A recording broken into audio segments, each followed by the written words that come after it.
네, 안녕하세요. 로드테스트 강준 기자입니다. 오늘 저는 기아 K9 페이스리프트 시승행사에 와서 지금 차를 받아서 이동하고 있습니다. 네, 여러분 이 영상으로 바뀐 실내가 좀 눈에 들어오시나요? 우선 이 실내에서 가장 눈에 띄는 변화는 이 모니터 크기인 것 같아요. 이 모니터가 가로로 굉장히 길쭉해졌는데 제네시스에 들어가는 제품과 동일한 걸로 바꾼 것 같아요. 내비게이션도 뭔가 시원시원한 느낌이고, 끄트머리에는 공조장치나 또 여러가지 메뉴를 이렇게 분할해서 띄울 수도 있습니다. 저는 이 K9 인테리어를 원래부터 좋아했는데요, 많은 분들께서도 아마 공감을 하실 것 같아요. K9 실내 이쁘고 실외도 이쁘고 차 참 좋다, 이렇게 생각하시는 분들 많이 계실 것 같은데, 네, 기존 기아차 엠블럼이 뭐랄까 좀 심심했었죠. 네, 현대차 같은 경우는 확실히 고급 라인과 대중 라인을 확실하게 나눠서, 제네시스 브랜드는 아예 따로 엠블럼을 다르게 해서 확실하게 전략적으로 성공을 했죠. 반면에 기아 같은 경우는 뭐 K3부터 K9까지 전부 다 똑같은 엠블럼을 쓰다 보니까, K9 같은 경우는 7천만원 이상 이런 고가의 차까지 동일한 엠블럼을 사용하다 보니까 좀 차별화적인 측면에서 부족했던 것 같아요. 그래서 이 K9 정도 보시는 분들은, 아 그래, 내가 이 정도 돈을 써서 이 정도의 고급차를 타는데 대중 브랜드 기아 엠블럼이 들어간 차, 이거보다는 차라리 제네시스 G80을 사는 게 나을 것 같아, 아마 이렇게 생각하는 분들이 기존까지는 많이 계셨을 것 같아요. 반면에 지금 신형 K9 페이스리프트 엠블럼을 바꿨죠.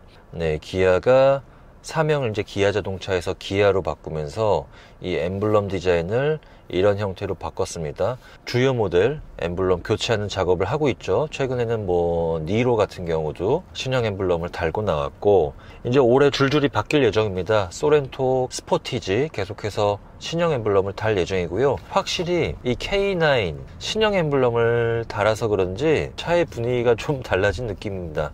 정돈이 상당히 잘 된 느낌입니다. 그리고 이 중앙에 아날로그 시계, 네, 요즘에 고급차들 이 아날로그 시계 많이 빼고 있는데, 사실 저는 약간 아지 취향인 것 같기도 한데, 왠지 고급차 하면은 아날로그 시계는 무조건 들어가야 할 것 같은 느낌? 네, 사실 시계 같은 경우는 여기 안 보고 그냥 여기 보거나 어디 딴 데 보고 확인하는 게 더 빠른데요, 괜히 고급차 그냥 장식적인 포인트로 이런 게 들어가면은 되게 비싸 보이고 좋은 것 같습니다. 자, 그리고 모니터가 커졌는데 저는 이게 위치가 마음에 들어요. 이 G80이나 GB80 같은 경우는 동일한 모니터 14인치 모니터를 쓰고 있지만은 모니터 위치가 상당히 좀 뒤쪽에 있었죠.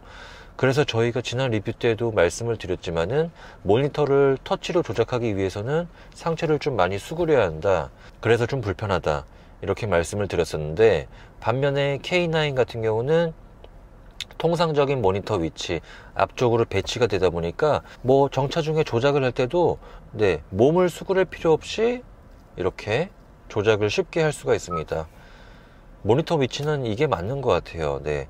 그리고 K9은 또 이쪽에 조그 다이얼 배치를 해놨습니다. 자, 그리고 뭐 일단 색감도 상당히 이쁘죠. 아주 뭐 과하거나 이런 거 없이 차분하면서 고급스러운 느낌이 들고, 이 차는 뭐 플라스틱 쓴 부분을 찾기가 힘듭니다. 네, 대시보드 위쪽에도 다 가죽을 씌워놨고, 그리고 여기에 A필러 천장 화사한 스웨이드 소재를 씌워놨습니다. 그리고 모니터 아래쪽에 대시보드 이 부분은 아주 매트한 소재의 원목을 넣어놨고요.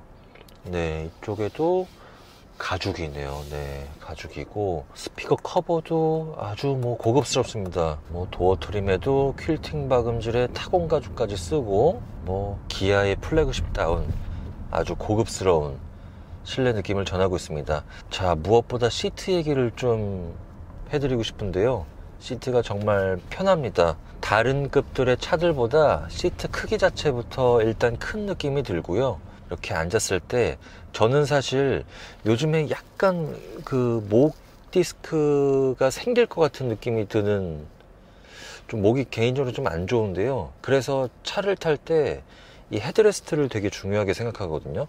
헤드레스트가 좀 푹신해야 되고, 그리고 약간 좀 살짝 굴곡이 들어가면서 앞으로 튀어나온 듯한 그런 헤드레스트를 되게 좋아하는데요.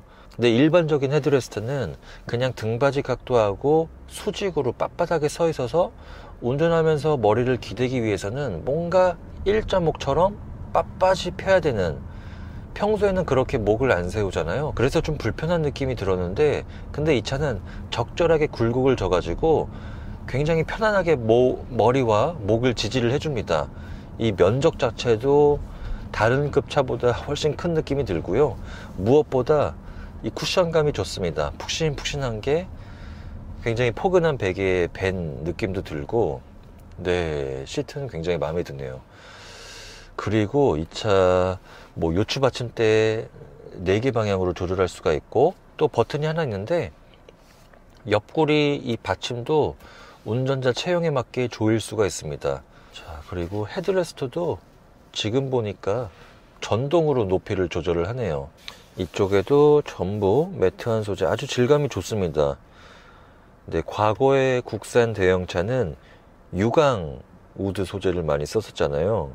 근데 요즘에는 전부 다 이렇게 무광 처리로 매트한 소재로 이런 원목 소재를 적용을 하고 있습니다. 자, 그리고 요즘에 뭐 다른 기아 라인업이나 제네시스는 기어 레버 버튼을 다이얼 형식으로 바꾸고 있는데, 많은 한국 소비자들은 이 기어 봉이라고 하죠. 이 기어 레버가 좀 튀어나온 방식을 좋아합니다. 운전하면서 한 손으로 운전대 쥐고 팔꿈치는 암레스트에 올려놓고 오른손은 이렇게 기어봉을 잡는 이런 포지션을 상당히 좋아하시잖아요. 편하고 저도 되게 좋아하는데, 근데 제네시스나 다른 이제 뭐 버튼식 변속 레버나 다이얼식으로 바뀐 차들 보면은 이런 자세가 영 불편합니다. 또 이 기어봉 위쪽도 가죽 소재로 잘 감싸줘 놔서 움켜졌을 때 그립감이 굉장히 좋습니다. 자, 그리고 겉모습 디자인 변화 또 빼놓을 수가 없죠. 저는 사실 크게 와닿지는 않습니다. 네, 이 페이스리프트 하기 전에 K9의 그런 유선형 디자인이 더 마음에 들었던 기억이 있어서, 글쎄요, 지금 K9 오늘 아침에 행사장 처음 가서 딱 마주쳤을 때 처음 드는 느낌은, 뭔가 PSA 그룹의 고급 브랜드죠, DS나 아우디의 느낌과 좀 비슷해졌다, 이런 느낌을 받았습니다. 우선 헤드램프가 각을 좀 많이 강조를 했죠. 램프와 그릴을 여백 없이 이으면서 남성적이고 단단한 맛이 생겼습니다. 반면에 기존 K9은 좀 헤드램프도 그렇고 뭔가 둥글둥글 좀 우아한 매력이 있어서 여성 소비자께서도 좀 좋아하실 법한 그런 디자인이라고 저는 생각을 하는데, 지금 K9은 약간 호불호가 갈릴 것 같습니다. 페이스리프트 모델이기 때문에 옆모습에 변화는 없고요. 반면에 테일램프는 좀 바뀌었죠. 저는 이 테일램프를 이미지로 먼저 봤을 때는 뭔가 좀 이상한데? 네, 그런 느낌을 받았습니다. 확실히 실물을 보니까 훨씬 낫습니다. 우선 엠블럼을 바꾸면서 확실히 차의 인상이 좀 달라진 느낌이 들고요. 그리고 테일램프를 끄트머리에 2개가 있고 하나의 LED 라인으로 쭉 이으면서 최신 트렌드도 담았고, 확실히 실물로 보니까 테일램프 디자인 변화는 상당히 괜찮은 것 같습니다. 3세대 제네시스 G80이 나왔을 때 디자인 멋있다, 이런 반응이 되게 많았죠. 여러분도 이렇게 생각하실지 모르겠는데 요즘에 보면은 조금 질리는 것 같아요.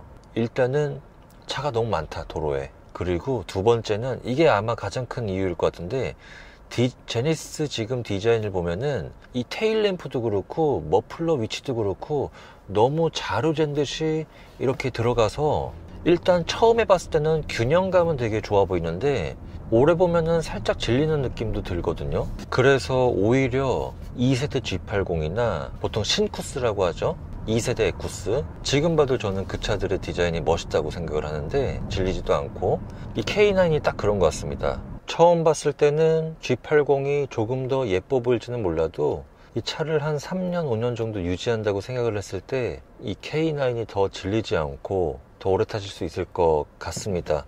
저는 개인적으로 그런 생각이 드네요. 자, 이제 주행 성능에 대해서 말씀을 드리려고 하는데요. 이 차는 단순히 화장만 고치고 등장한 신모델은 아닙니다. 자, 우선 엔진 라인업은 기존이랑 동일합니다. 제가 지금 타고 있는 모델은 6기통 3.8 자연흡기 모델이고요. 그리고 3.3 가솔린 터보 모델이 있습니다. 근데 사실 뭐 제가 지금 3.8 타고 있는데 이 차는 이 정도면 충분한 것 같아요. 굳이 3.3 터보의 출력까지는 필요하지 않을 것 같다는 생각이 듭니다. 이 차의 성격을 감안해서 3.8 자연흡기도 가속 성능이 충분합니다. 자, 오늘 아침이라서 통행량이 조금 많은데 잠깐 밟아 보겠습니다. 오우, 소리가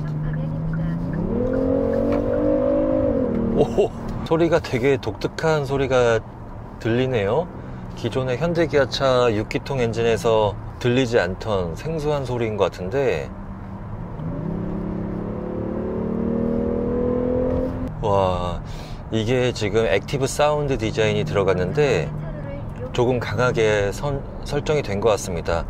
보니까 아예 끌 수가 있고 약하게, 보통, 강하게 이런 식으로 조절할 수가 있더라고요.